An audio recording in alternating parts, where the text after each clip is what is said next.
សម្រាប់មុខម្ហូបមួយមុខនេះភាគច្រើនមិនថាខ្ញុំមិនថាគេទេអត់សូវធ្វើញ៉ាំទេបងប្អូនច្រើនតែយើងទៅញ៉ាំនៅកន្លែងម្ហូបកំងឬមួយក៏នៅហាងបាយអីគឺយើងកំងអីសួស្ដីពុកម៉ែបងប្អូនទាំងអស់គ្នាតថ្ងៃនេះខ្ញុំមកធ្វើពងទាចៀនត្រីប៉ាម៉ាបងប្អូនជាដំបូងនៃការធ្វើគឺខ្ញុំយកត្រីប៉ាម៉ារបស់យើងនឹងមកចំហុយសិន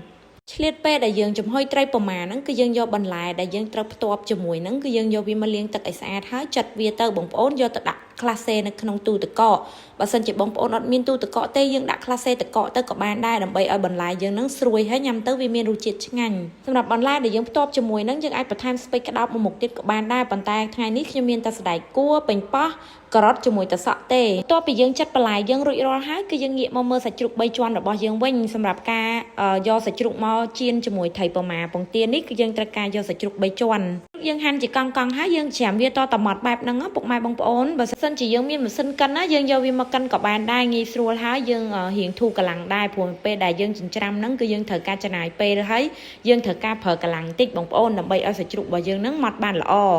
ពីខ្ញុំច្រាំសាច់ជ្រូកអីហើយគឺខ្ញុំយកខ្ទឹមសរបស់យើងហ្នឹងយកវាមកដំពុកម៉ែបងប្អូនដើម្បីដាក់លាយជាមួយនឹងគ្រឿងរបស់យើងហ្នឹង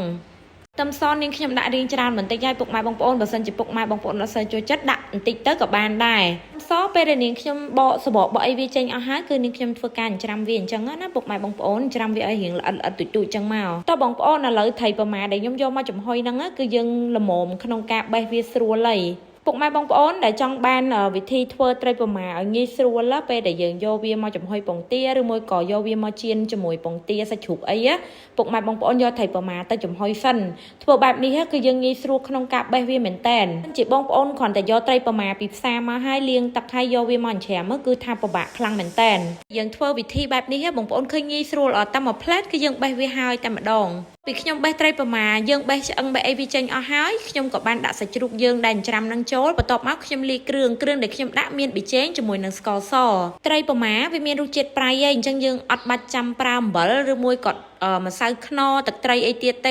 តែនាងខ្ញុំច្បល់វាចូលគ្នាហើយខ្ញុំយកវាមកឆាសិនបងប្អូនដោយសារអីយើងប្រើជាមួយនឹងសាច់ជ្រូកតែកាលណាយើងអត់ឆាសាច់របស់យើងវាអត់បានឆ្អិនល្អព្រោះយើងចៀនជាមួយពងទាអញ្ចឹងយើងត្រូវការយកវាមករំលីងឲ្យឆ្អិនបន្តិចសិនការរំលីងនេះយើងរំលីងវាមកល្មមឲ្យឆ្អិនទៅពុកម៉ែបងប្អូនហើយត្រង់កន្លែងចំណុចនេះយើងអាចភ្លក់រសជាតិដែលយើងចង់បានសិនជាវារៀងប្រៃឬមួយក៏សាបអីយើងបន្ថែមបន្ថយគ្រឿងទៅតាមនឹងទៅតបពីនាងខ្ញុំរំលីងសាច់បានឆ្អិនហើយនាងខ្ញុំមកគោះពងទាសម្រាប់ថ្ងៃនេះគឺនាងខ្ញុំមានពងទាចំនួន4គ្រាប់ពុកម៉ែបងប្អូនពងទានេះបើសិនជាមានខ្ញុំត្រូវដាក់5គ្រាប់អីប៉ុន្តែដោយសារពងទានៅសល់តែ4គ្រាប់អញ្ចឹងយើងក៏ដាក់ទៅ4គ្រាប់ហ្នឹងទៅហើយពងទាល្អខ្លាំងមែនតើ